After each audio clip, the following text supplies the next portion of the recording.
we too are beginning a letter writing campaign at the suggestion of the committee. So we'll be reaching out to our membership and providers and others who just want to share their stories. And it's just like doing work, in terms of affecting change anywhere. You may not actually have someone read the letters.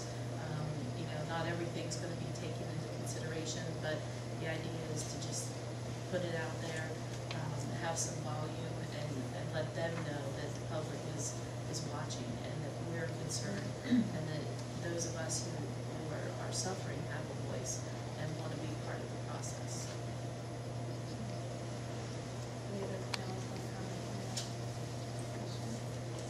Yeah, I mean, just one comment about that. I think that, even though there are sub-diagnostic categories, I think that issues around defining recovery can be generalized to the eating disorder category. I mean, I think that's, one of the issues.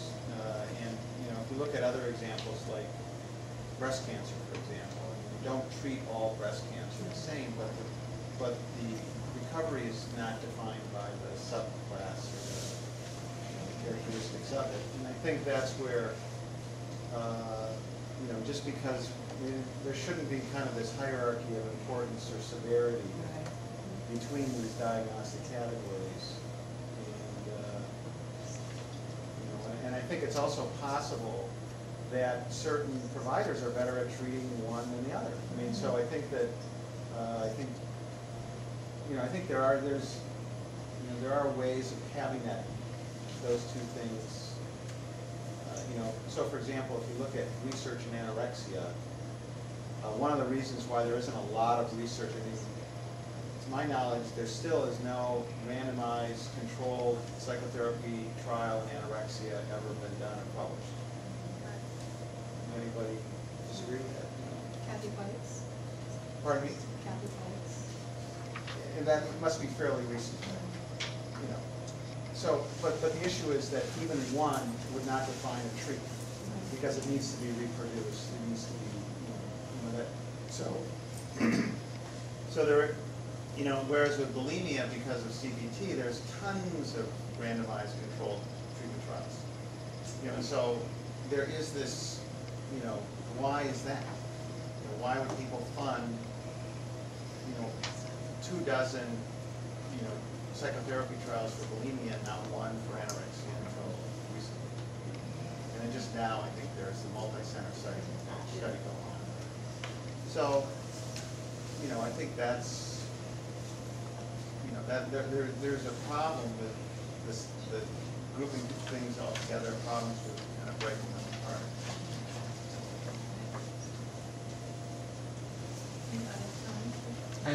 I just wondered, and I might be the only person in the world who has issues with just the name binge eating disorder. I really dislike that as a category. I think it's not really descriptive of a lot of our clients' experience. It seems to me the binge eating was sort of a compromise in the first place.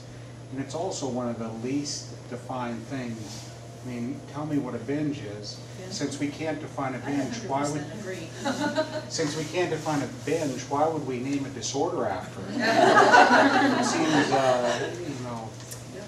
and there are more than just binging ways. If the people graze between meals, I mean, certainly feel out of control and unable to stop their behavior. So there has to be some other term that captures that quality of feeling out of control. When we sat down to think about what we were going to call our organization, I had probably 50 other names for it that I wanted. But because this is the diagnosis, this is what's going to get paid. It's what we had to go to. We had to. For us, we decided we had to name our organization, with what it's being referred to officially, even though we don't like it at all. I mean, I never thought of myself as a binge eater. I mean, I grazed, I compulsively overate, I ate it emotionally. I never sat and ate a whole bag of anything. And so to say that I've yes, I feel like I binge, but my binge is not what another person's binge is. And so I agree with you 100%, and I hope we have to change the name of our organization to I think it was I believe I heard Jim talking about that it was Jim Mitchell, that it was a statistical issue with, you know, the percentages would be, like Ted was saying, they're so great that who wants to pay for it? And I've certainly heard insurers say that. But that if you could get a small enough behavior, it would meet some statistical requirements. I'm not sure what that. Yeah, we've talked to him about that a little bit too, and I don't understand fully how it all came about, but, yeah. Dirk, I'd like to just piggyback on that as well. And one of the frequent answers that we get when we're meeting with offices and saying, you know, there's millions of people suffering with eating disorders, we need your help, they kind of look at us like, oh, eating disorders, I know what that is. And they have this picture in their head. And one of the frequent responses that we receive is that their boss, their member of Congress, does not support disease-specific legislation. I mean, people have been against a cancer bill that Ted Kennedy created. How can you be against treating cancer, I wonder? But there is a standard political thing on the, you know, the people are not disease-specific signers of bills. So what we say is that we may have a specific title that we use, but we are not disease-specific, and we go through and we list all of the complications that can or do develop from eating disorders, including binge eating disorder, and we educate them. And I think that on the same level, I want to give, you know, hope with the problems of classifying and getting research dollars is to say that we still need to continue to educate people about the term we've chosen to define our disease, and really use it to our best advantage to say, this is just the title of our disease, but this is what our disease means, and this is what it looks like. And I think we have great support once we do that little bit of, you know, education about what the reality is behind that label. And I think that, you know, just in terms of treatment and what, you know, you were saying that nobody wants to pay for it because it's horrendous and there's so much money that will come up behind that. I think that that's just lack of understanding, because I feel that people are afraid still of what eating disorders are and can they actually ever really be solved. Then there's the feminist non-policy assistant hat wearing that if we treat eating disorders, then how are we going to keep the women down? But I think that in general that it's not so much that people don't want to put the money out there, it's that they're putting the money into solving eating disorders into a different place with the category treatments, you know, that are based on, or the research that's based from the pharmacological perspective. And if we could educate people about this is not a scary thing to treat, we can actually treat it like we do depression and alcoholism and drug addiction, then more people would step forward to treat these enigmatic things called eating disorders. And when I am ruling the world, I'll make that happen. I just kind of wanted to piggyback on some of the comments here. Definitely agree with most, or all of them pretty much.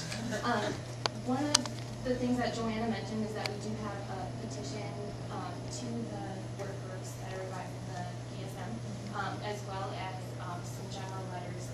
Like Shanice, we're actually also doing a letter writing campaign where we're asking people to share their experiences of how the DSM criteria might hinder their treatment seeking, their experiences with their first contacts. A lot of people first approach the idea of having an eating disorder with their general practitioner, and most general practitioners get the overview from the diagnostic criteria as their training.